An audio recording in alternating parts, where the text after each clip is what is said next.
gift of nature. But it is also in the nature of things that some dominant species and dominant forces would like to homogenize in the name of quality or in the name of efficiency. And therefore, the basic contradiction is in the issue itself. Would we like to preserve the diversity in nature in the form of forests, mountains, rivers? Would we like to preserve the species, innumerable species?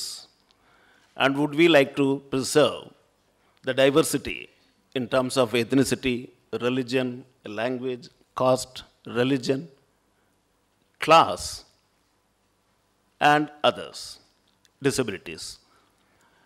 I think this is the real challenge. Theories are all very, very attractive because the moment we talk about diversity, the disadvantaged sections, the deprived, and millions of people who are yet to be educated, and when we give statistics about the number of people living below poverty line and what education and employment can do to them, they all sound very optimistic. And we have to be optimistic. I am one. But at the same time, when we look at the reality, it becomes less romantic and more of a struggle than of something that is readily available for us to choose to foster diversity, promote internationalization, participation, and then live in a paradise. I think it is the real challenge. I was just thinking about it for the last 2 days, nothing other than the title. I just looked at the keywords, diversity, then internationalization of higher education and skills development. I think my previous panelists highlighted some of the issues in the strict domain of education, ICTs and all. But I would like to look at, in a broader panoramic perspective, what exactly is happening when we talk about diversity and participation.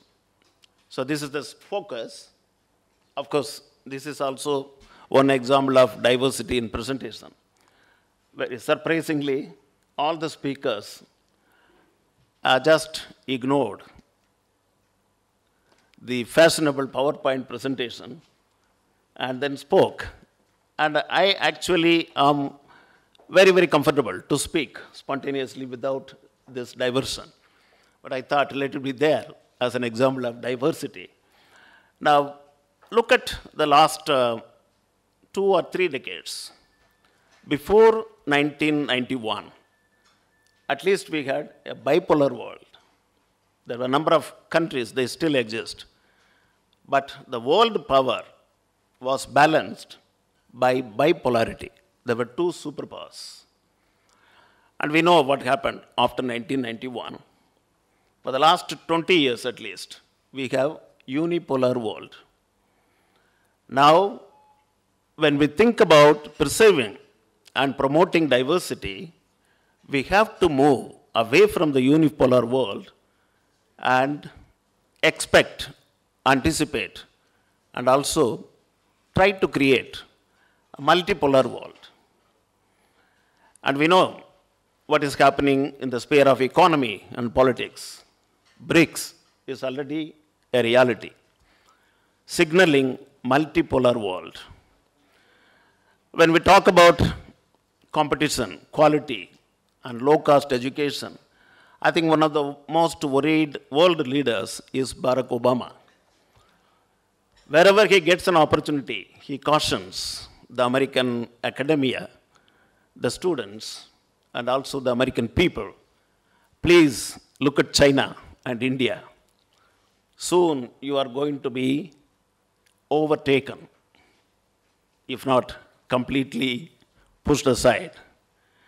Now that signals the onward march of certain countries which were always looked at or considered to be second fiddle players.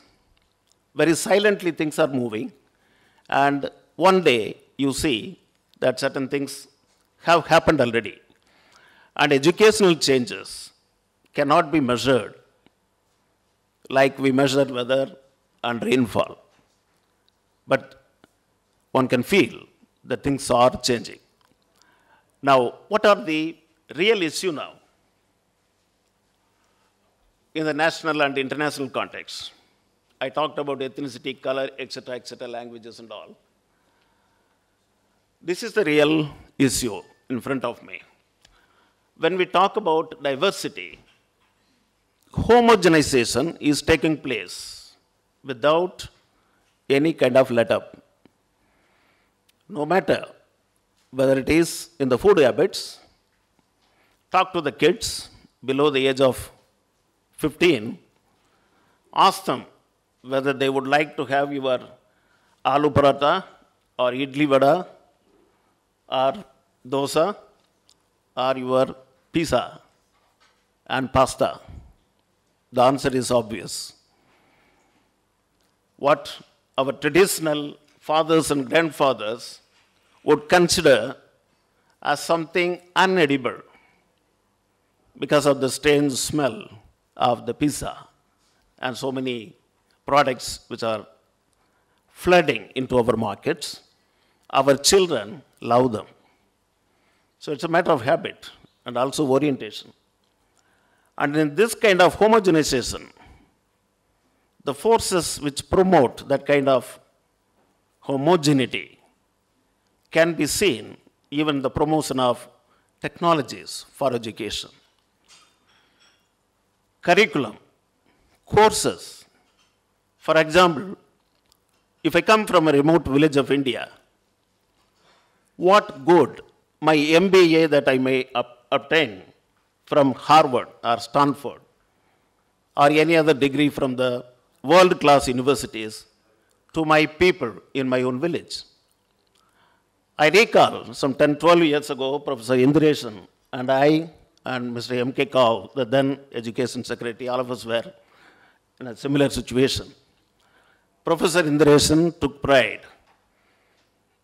that IITs preserve quality because they don't compromise with the selection process. If you put the cutoff mark as 95, even 94.9 will not get a place. And then he talked about the quality of the faculty. And of course, he gave another example which provoked me. He said when Mujibur Rahman, the leader of Bangladesh, was shot dead, the JNU was under curfew, but in the neighboring campus of IIT, it was business as usual. Classes were on, and he said that is the mark of quality of IITs. I could not resist asking him, are you really proud of that? I consider that as an insult to a common citizen's sensibility and social awareness. And you talk about quality. I have a PhD in English, but I was taught in my village school by a teacher who taught me because he failed in English in his SSLC. Now, I consider this teacher who failed in English but taught poor children like me to acquire the basic abilities which later on could take me to at least that modest level to get a PhD from an apex institution. So that tells upon the kind of concerns that we have if we want to have really preserve, accommodate, and promote diversity. Now the standards, I think these are the three issues. You have to preserve, in the first place, diversity, accommodate diversity, and then through diversity, one has to achieve quality. When it comes to quality, I fully agree with my previous speaker. There should not be any compromise. Quality has to be achieved and maintained. But then, who decides what is quality? Who decides what are the standards a particular program or a school or a university should have? Now, put it in the landscape where you have